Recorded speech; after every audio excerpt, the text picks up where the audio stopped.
Alright guys, this is Robbie Burke here from allthingsstrength.blogspot.com, and I just want to do a two-part video series on energy system development for Gaelic games, so conditioning for hurling and football. There seems to be a lot of confusion in the field with how to condition for Gaelic games.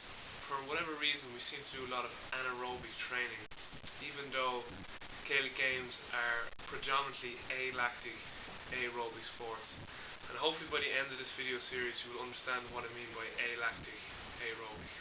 So if you were to really read the science or talk to coaches in the know, coaches like David Tanney, who's a fitness coach at the Seattle Sounders, a soccer team in America, strength and conditioning coaches like Patrick Ward of Optimum Sports Reforms in Arizona, or TJ Lance, who works with Mike Robertson and Bill Harmon at IFAT in Indianapolis, you would come to the conclusion that Gaelic games are alactic aerobic sports.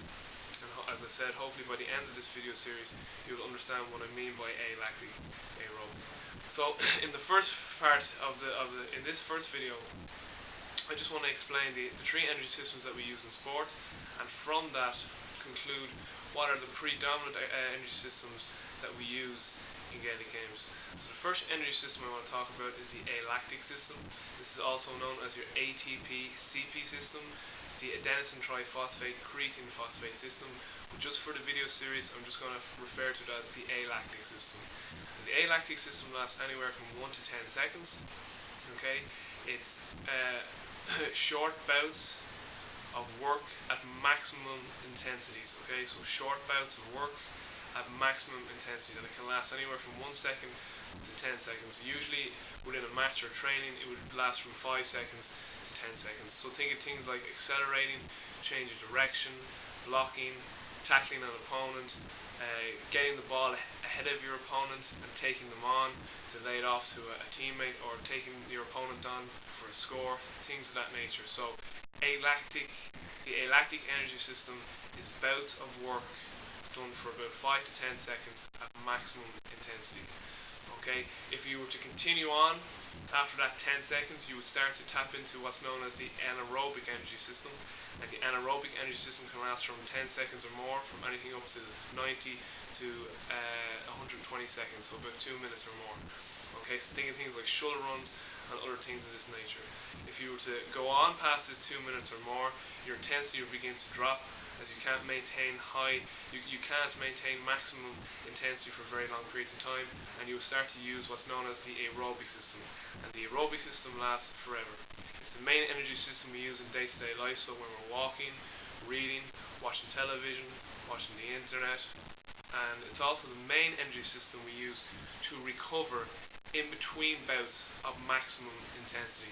So our aerobic system is the main system we use to recover in between bouts of maximum intensity activities, or in between bouts of activity that are of a maximum intensity.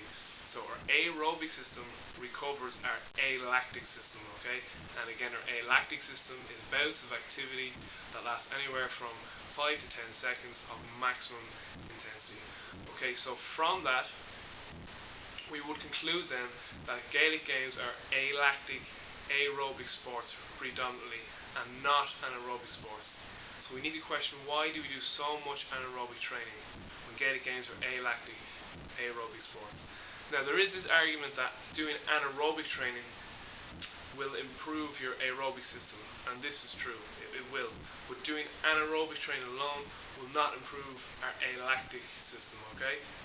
So doing anaerobic training, things like shoulder runs, will not improve our alactic system, which is our change of direction, which is the system we use for quick change of direction, accelerating, and things of that nature. Okay.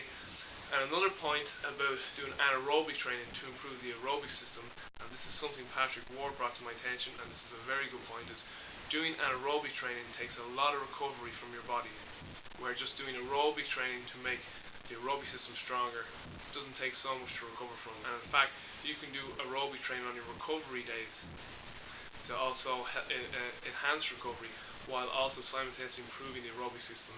So you could do heavy strength work and alactic development on one day, and then the very next day you could do aerobic development and recovery in the next. Very similar to Charlie Francis' high-low system. Okay, so that's all I want to talk about in this first part of the series.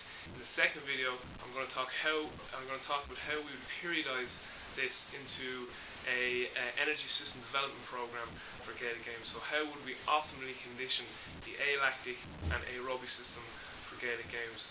And also question, do we need to do any anaerobic training at all for Gaelic games, as they are predominantly alactic aerobic sports? So stick around for part 2.